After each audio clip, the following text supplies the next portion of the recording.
teaser. I will be showing you how to change your battery out of your smoke detector. First thing you want to do is go all the way to the left and it literally pops off.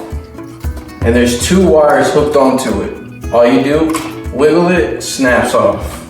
And the first thing you might want to do is hold the button down.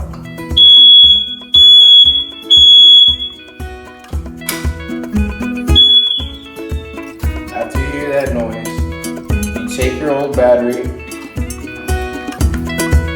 and you put your new battery. And when you put your new battery, you'll see it like this. Literally slides right in. And when you slide it right in, close it, attach the 2 wires back